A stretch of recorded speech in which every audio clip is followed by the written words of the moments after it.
In section 2.5, we will continue with graphing transformations. So we're going to learn some new ones here. So this says they gave us the function in blue, and this is f of x. So f of x is in blue, and then they want g of x. Let's do green for g of x. G of x to be minus x. So let's take a look at what we have. We have some x values. We have some f of x values. They've defined this function at minus 2, minus 1, 0, 1, and 2. So let's put those in. Minus 2, minus 1, 0, 1, and 2. Now what's interesting about this function is it's just a straight line. So it's a horizontal line. And every y value is minus 2. So when x is minus 2, y is minus 2. When x is minus 1, y is minus 2. When x is 0, y is minus 2. So they have all the same values.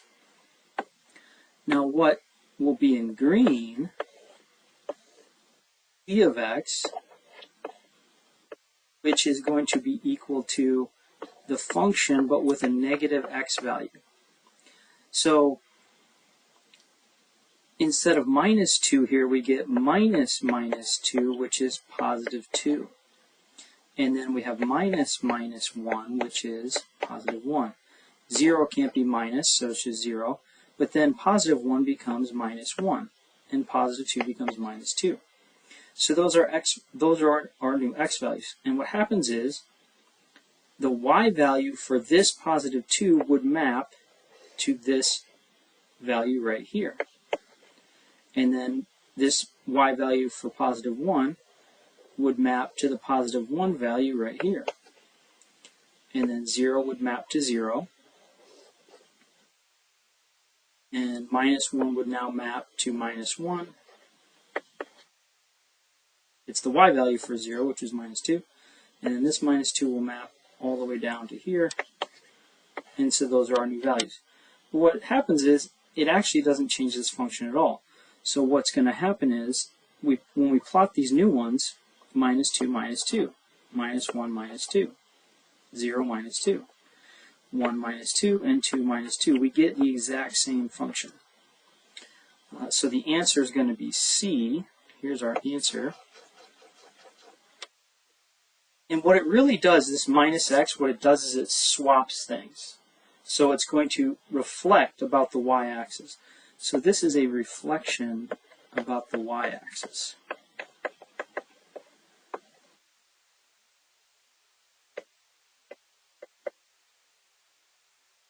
And it turns out in this one that it doesn't change it at all, because if you were to reflect this, basically we would take this chunk here and move it over here. So we would take this chunk and move it to here, and this chunk would come and move to there, and they would literally swap and be right on top of each other. Okay, so it doesn't really show up here. Let me just come up with an example one. So let's say my f of x look like this. Let's say this is f of x. Then if I have, just like they have in this problem, if I had g of x equals f of negative x, well then this thing's going to swap like that. So this would be g of x. So it's going to be mirrored across the y-axis. Okay, so there's 6 transformations we'll look at. Reflection about the y-axis, reflection about the x-axis, and then we'll look at translations where you can move the graph up, down, left, or right. So there's 4 translations and 2 reflections that we'll care about, and actually a third reflection about the origin. So we might have 7 different things we can look at. But let me just show you kind of what these other answers would be. So it's sometimes helpful to look at the wrong answers and how they would have shown up in case you get a different problem. So in this one, they moved the graph 4 units if you count up. So this would have been, it would have shown like this, f of x plus 4. This one, they moved the graph up 2 and to the right 2. So this would have been up 2. And so to the right is kind of interesting. It becomes minus 2. And then they went, oh, actually I'm wrong. They didn't move it up or down at all. So it's at the same height of minus 2, but they shifted it 2 units to the right, and that shows up as a minus 2 next to the x. in C, that's the answer we got. So that was F with a minus X. And then D, it's hard to see because the camera view is in the way, but they shifted it 2 to the left, and when you shift 2 to the left, it'd be X plus 2, like that. The only one we didn't see is down. Down shows up as a minus sign here. So F of X plus 4 would go up, and then if it's a minus sign, it goes down. Okay, so that's the first problem. Okay, so 2, I kind of gave you a hint on the last problem. So if the original function is f of x and then they subtract 4, this is just shifting down 4 units. So I don't recommend writing anything. You can record these y values and then subtract 4 from each of them, but it's actually easier just to count. So we just count from each dot. 1, 2, 3, 4. Put a dot. 4. Put a dot. 4 down. 1, 2, 3, 4. Put a dot. 4. Put a dot. 1, 2, 3, 4. Put a dot. The new function should look like this. And you can pretty quickly see that, once again, C is the correct answer. Okay, let's look at the other possibilities. So this is to the left. When you shift to the left, the number goes inside with the x, and if it's left, it's a plus. This is shifting to the right. So if it's right, the number is next to the x, but it's a minus. This was down, so the number's outside the x with a minus. This is up 4, so they put the plus 4 outside of the x, and it's a plus. So those are the 4 different translations you can have: left, right, down, or up. Okay, 3. The number's next to the x, so it's left or right, and it's kind of counterintuitive. The minus sign is going to be indicative of left.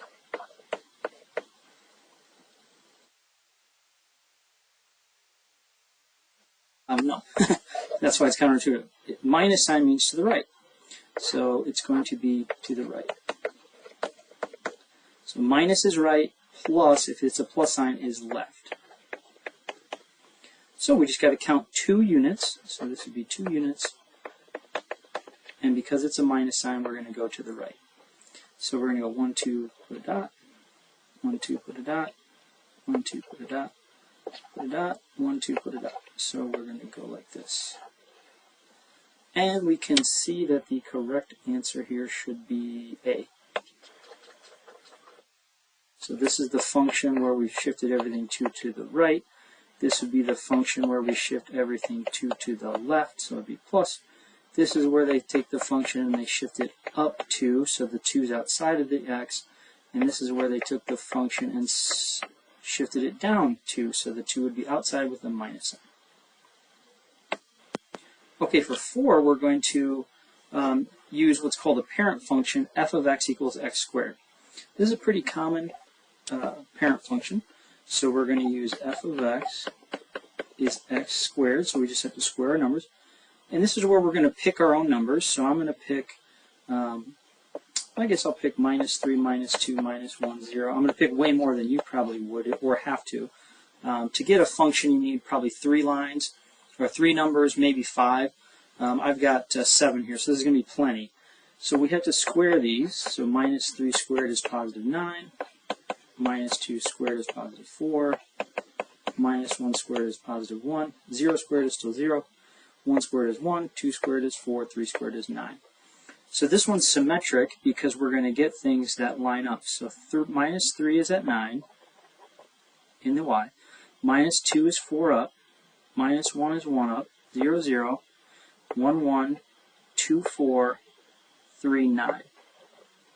So this is our function. It's a parabola. Pretty much the most basic quadratic equation you have, x squared. So this is x squared. Now, we can get some of this by shifting. In fact, I'm going to get the whole thing by shifting, but you could also just plug in these 6 numbers into the g of x function. It's a little more complicated, so that's why I think it saves time if you just shift things. So this 4 is going to shift it 4 to the left. So each of these dots, I'm going to shift 4 to the left. The tricky part is the 1/2. The 1/2 is going to make it half as high. So you'll see what I mean when I start putting these dots in. So this dot is at 9 units high. After the half, it's going to be at 4.5. So it's half of 9. So first we shift 4 left. 1, 2, 3, 4. Here's 4 left. But now, instead of being 9 units tall, we're now going to be 4.5 units tall. So this dot's going to jump down to 4.5. This one's 4 units. Well, let's first do the 4 left. 1, 2, 3, 4. It should be here, but it has to be half as high now. So let's use a different color for this. So let's make the half a red color. So we're going to be half as high.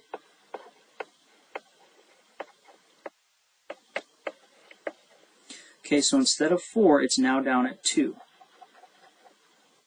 This one red as well. So let me first do the shift in green. So let me do all these dots 4 to the left in green. 1, 2, 3, 4, and of course that 9's right in the way. So each of these blue dots needs to go 4 left. 1, 2, 3, 4. 1, 2, 3, 4. It's right on top of the old blue dot. 2, 3, 4. 1, 2, 3, 4.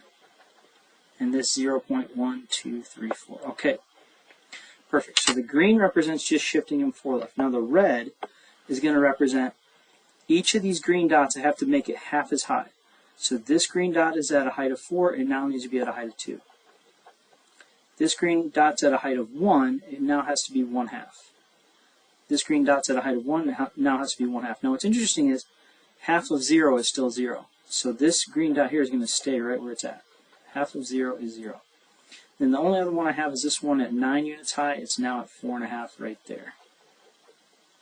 So if I connect the red dots, the new function is going to look like this. And this is the function 1/2 x plus 4 squared. So on your homework, you'll have to, I believe you have to plot them both. So you'd have to plot the blue one and the orange one. And you just need a few of these dots to get right. So if you get 3 or so of them right, it'll fill in the rest. And that's how you do it pretty quickly using transformations. Okay, based on our last problem, we can pretty quickly put in x squared. So when you're minus 3, it's 9 units up. Minus 2 is 4.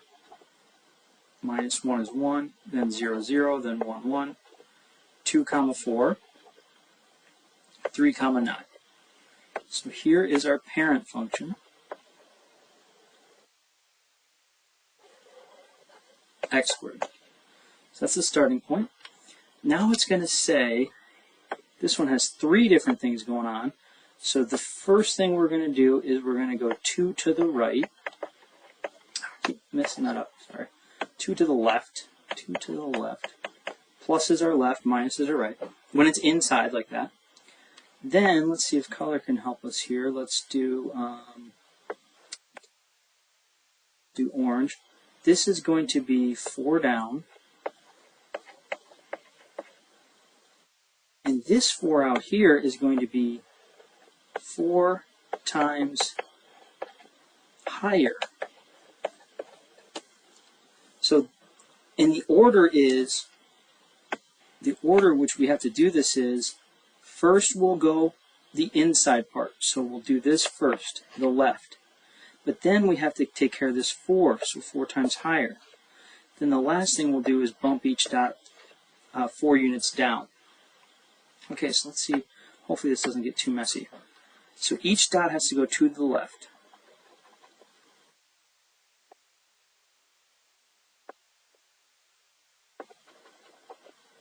This one's going to sit right on top of that old one. And then 1, 2 right there. So those green dots represent 2 units to the left. Now we have to take each. Okay, so now we have to do 4 times higher. Now this can get tricky because this green dot right here is 9 units high. but we're going to multiply that by 4, so that green dot is going to go all the way up to 36. And obviously I can't go that high on this picture, so those green dots are basically going to go to the moon. They're going to go all the way off of the chart. These green dots here at 4 units high, they're going to go up to 16. Now we might be able to work with that because the red is going to be, or excuse me, the orange is going to be 4 down, so it's going to go up to 16, but then we're going to subtract 4 from it, so it's going to come down to 12. But even still, I probably can't work with those dots.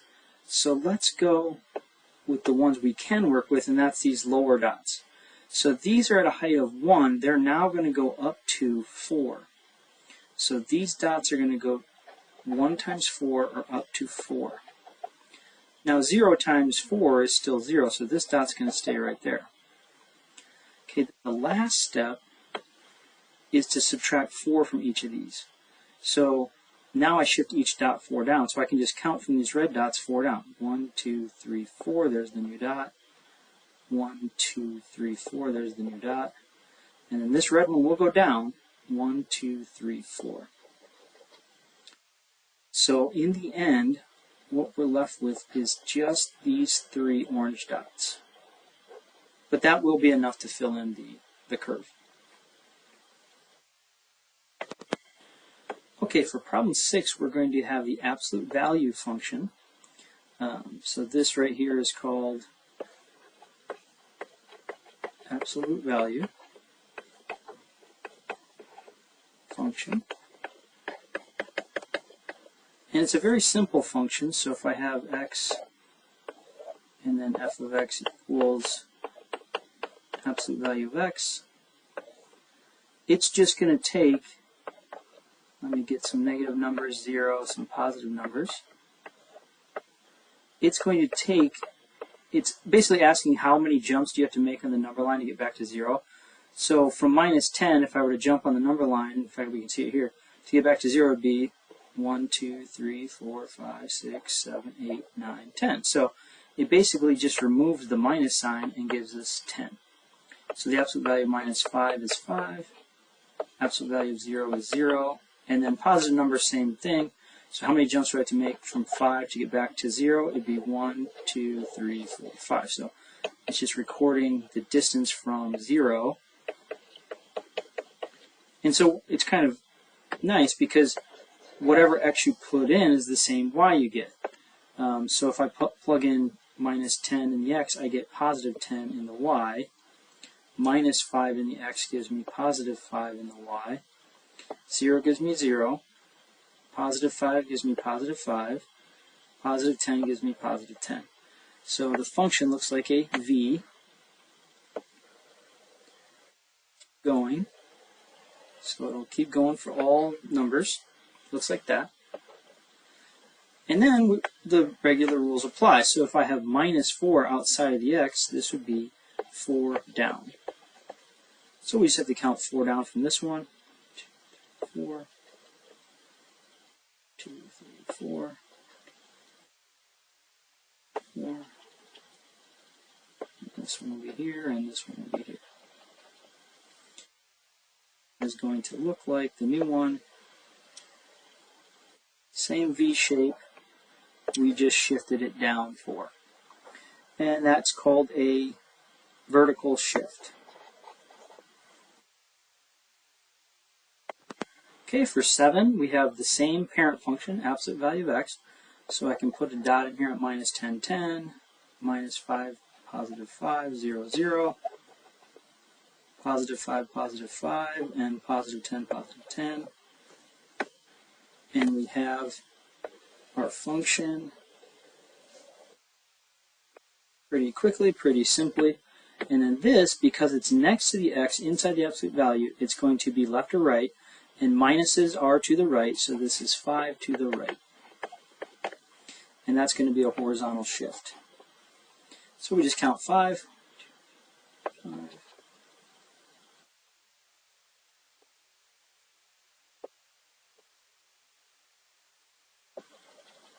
And that one's going to be off the chart.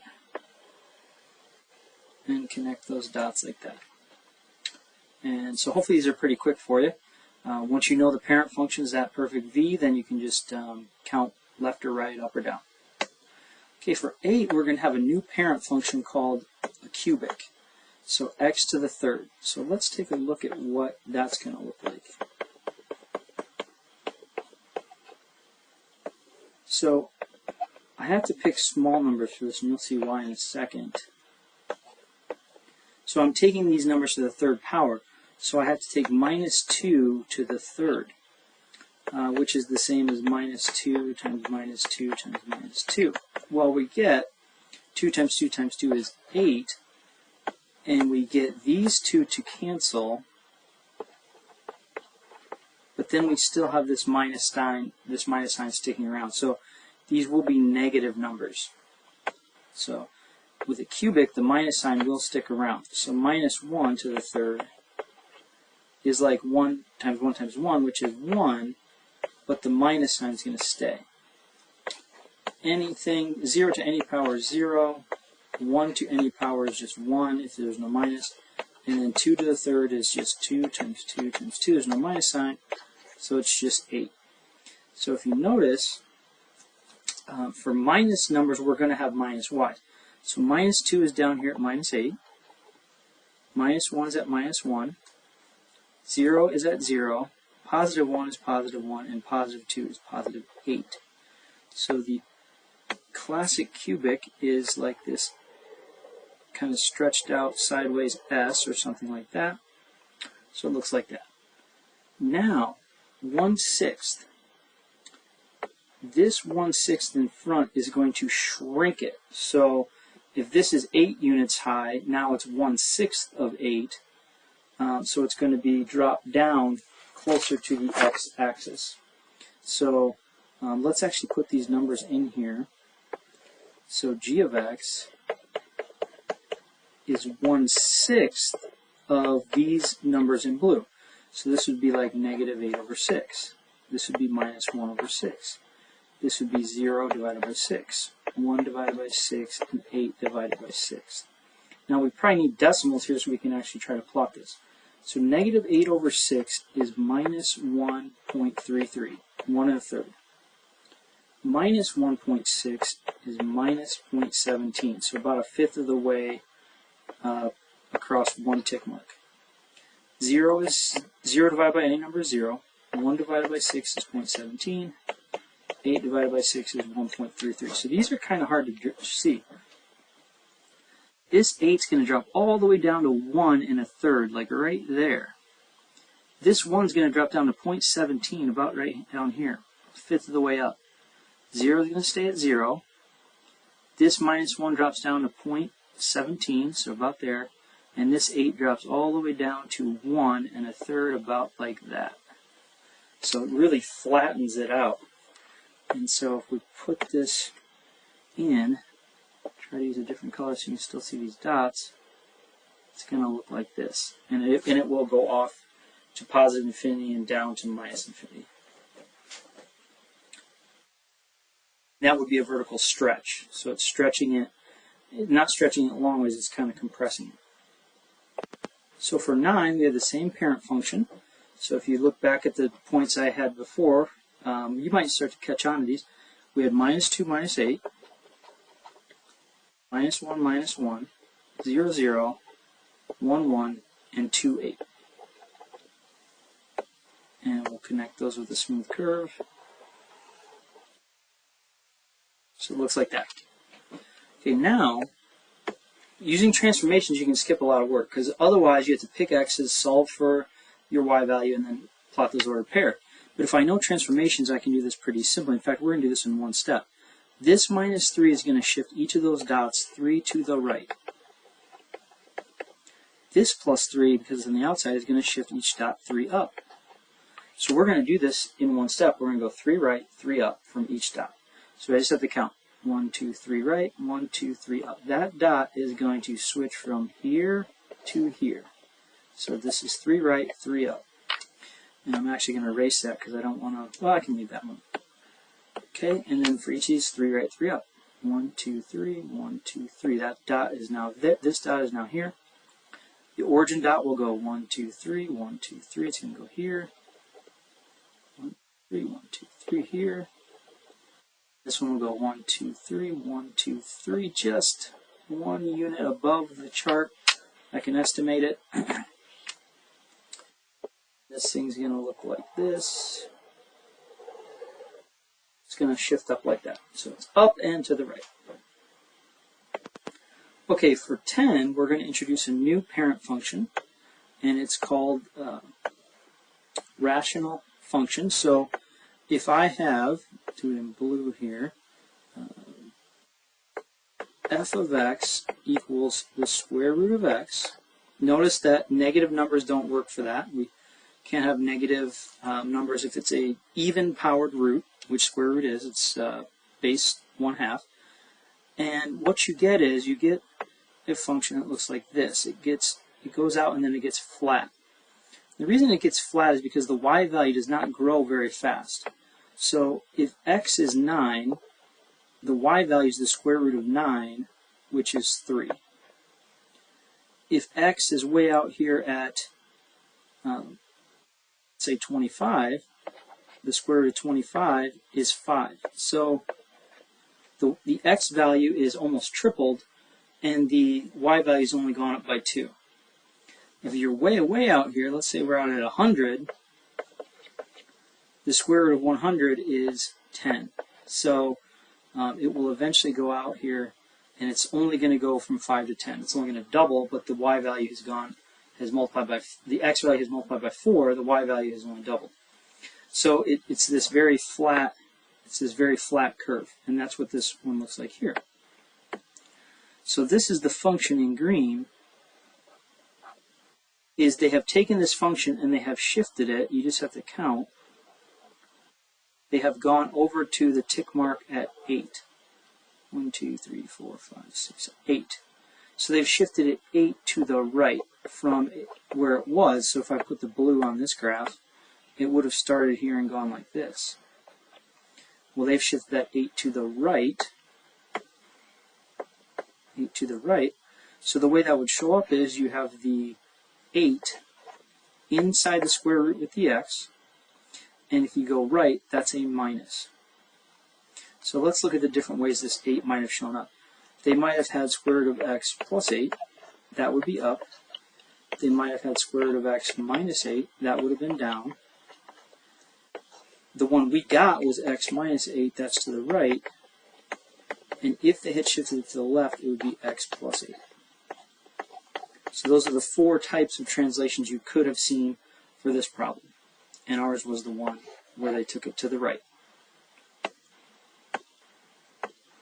Okay, in this problem, they're using one of our favorites. They're using x squared. So they started with x squared, which should have been at the origin like this, and they shifted it to the left, and then they shifted it up. So all you have to do is track the vertex, this dot that would have been at the origin, and it turns out that they went 1, 2, 3, 4 to the left, and they went 1, 2, 3, 4, 5 up.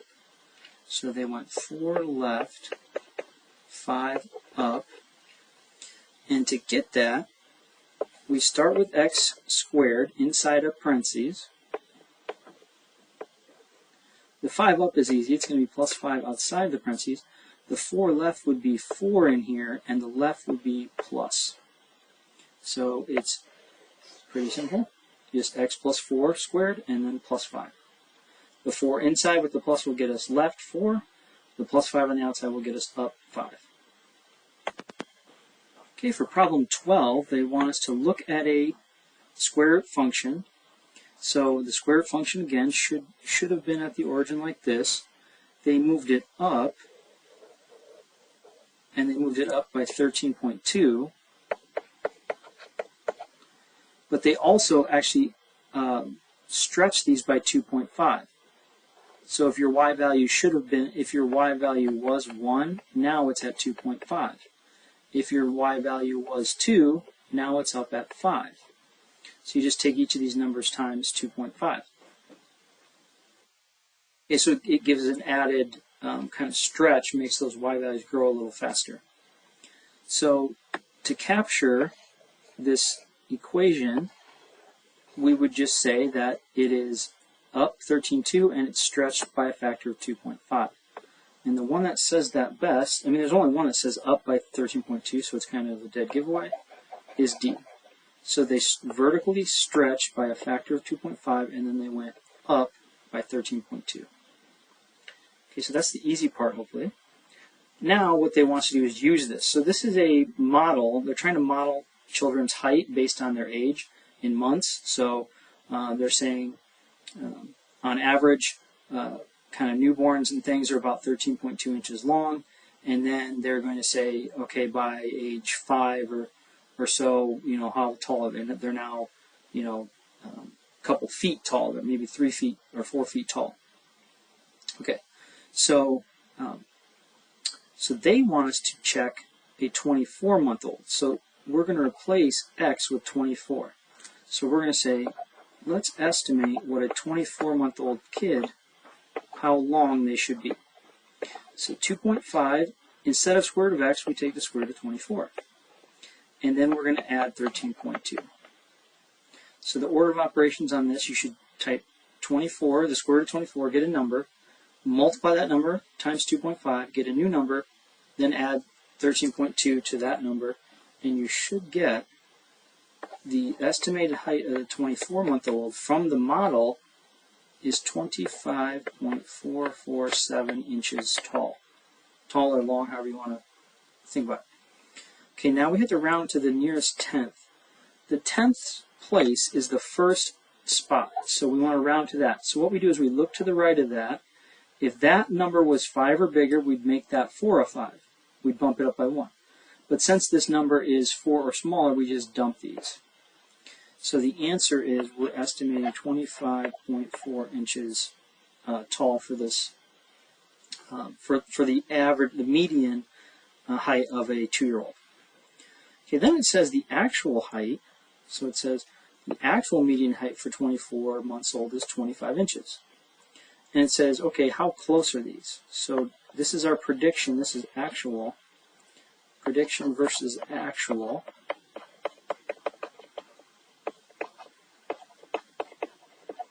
Did our model do pretty good? Well, we predicted 25.4. The actual number is 25. We're only 4/10 of an inch off. So we would say that it performed pretty well. Okay, there's several parts to this. So we have to go down here now and we have to calculate the average rate of change between two different methods. So first let's get an average rate of change equation out. So the average rate of change, we'll say ARC, average rate of change, it's equal to your function at point 2 minus the function at point 1, all divided by your x value at point 2 minus your x value at point 1. In fact, let me put x's in for these points here just so we're not confused. You have an x value when the kid is at stage 2, which is their age, and you have an age for the kid when you want to start this analysis, so their age at stage 1. And this is actually just slope formula. So slope formula M is you have a y2 minus a y1 all over x2 minus x1. In fact, the denominators are exactly the same. The only thing we have here is we're writing y as a function g that we plugged an x into. So for the first one, they want to have birth, so that's x1, and it's 0. And then they want to compare when the kid's 10 months old. So that's 0.2, and it's 10. So we have to plug it into this function. So the g part is, recall the function at any x is 2.5 times the square root of x plus 13.2. So we have to get a number for that. So we're going to take, time 2 is 10, so we're going to take 2.5 times the square root of 10 plus 13.2 and get a number. Then we're going to subtract from that, and I'm going to use parentheses here because I need to get just one number. I'm going to put in 0. So 2.5 times the square root of 0 plus 13.2.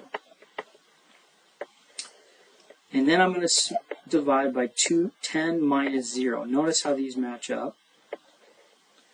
Okay. So the top you get a number, this you get a number, and then we're dividing by 10, because 10 minus 0 is just 10. And if you do all this correctly, you should get the average rate of change for this one to be 0.8. So this is saying the kid is growing between birth and 10 months old. This child is growing by about almost a full inch per month, 0.8 of an inch. So growing pretty fast. Okay, now they want us to do average rate of change for two different values. They want us to now look at between 30 and 40. So now the x1 is 30 and x2 is 40. And everything's going to stay the same pretty much except for the square root values. So the square root of 40 plus 13.2, then minus 2.5 times the square root of 30 plus 13.2, and it's all divided by 40 minus 30. So those are going to match up. Those x values are going to show up twice. This is a little trickier because the square root of 0 is 0, and so that whole term goes away, and this whole thing just becomes 13.2. This you're going to get a number and a number, and then divide by 10 again, so 40 minus 30 is 10.